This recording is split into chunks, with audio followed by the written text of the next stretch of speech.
I've always been attracted to rare cars. What rare means for me is that quiet significance that some vehicles have.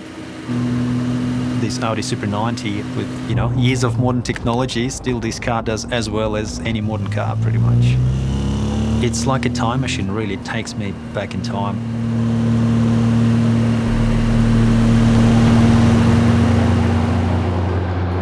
I'm Vlad Vereshchagin. I look after digital technology for an insurance company, but as my hobby, I'm very passionate about cars, especially those cars which are probably long forgotten now. My day job means sitting in front of a computer pretty much all day long, and I absolutely have to go and do something with my hands. We came to Australia about 15 years ago, but I was born in Soviet Union.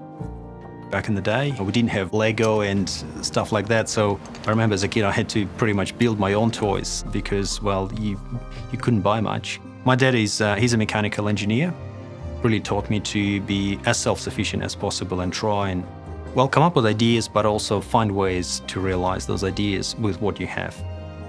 Personally, I like simple things, and I feel like modern technology, it does bolt on a lot of features and characteristics which are somewhat superficial. So for us to get from A to B, you don't need a lot of modern tech. You just need a car. So I took this Audi out for a spin, and as I was parking, I could see this gentleman clearly waiting for me to park.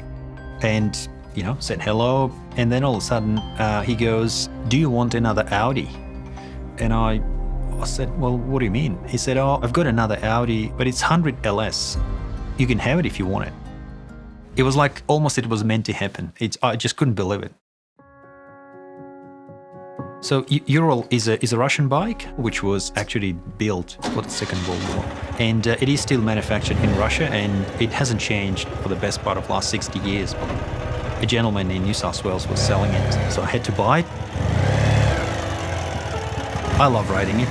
It's very special, riding the sidecar. Kids love it, and dogs love it.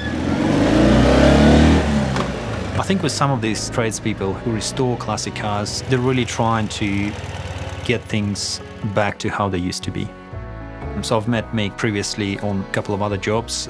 He was going to recover the dash for the 100 LS. He's excellent. With the fact that it's a combination of vinyl and fabric, it just had to be done right. Back in the day, they used to replicate stitching by pressing the plastic. So he actually did the stitching to do exactly the same pattern. I can't say I was looking for it specifically, I was just browsing, and this vehicle came up. It was very early, it was 1968 car, and I really didn't ever come across Audis which were that old. So I did a bit of research and I found out that this was the model which essentially really put the Audi badge on the map. To design a vehicle, it has to be safe, has to be reliable, has to look nice, and it has to be cost effective to produce. And once something hits the production line and would have passed all these gates, in my view, it's always perfect because engineers would have invested so much thinking to make it perfect. So I've got a lot of admiration for that. This is an interesting car, 1968 Audi Super 90. It's got a 4-stroke engine, which was developed by Mercedes-Benz.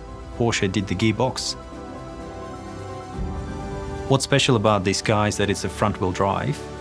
So it's a longitudinal mount of the engine, so Porsche had to develop a very compact gearbox. It's a column shift, so very easy to shift.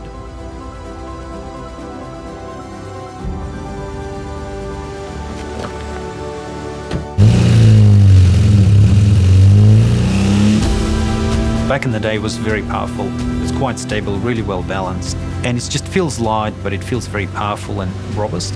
It really keeps well with the modern traffic. Absolutely no issues whatsoever. I keep asking myself, how is it even possible? I like driving. Obviously, the roads where you don't have too many cars. Open roads, nice sort of curvy, up and down, round corners.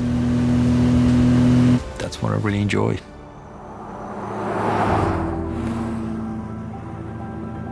When I drive, I often think, how would a person back in the day felt driving it? Really, really takes me back.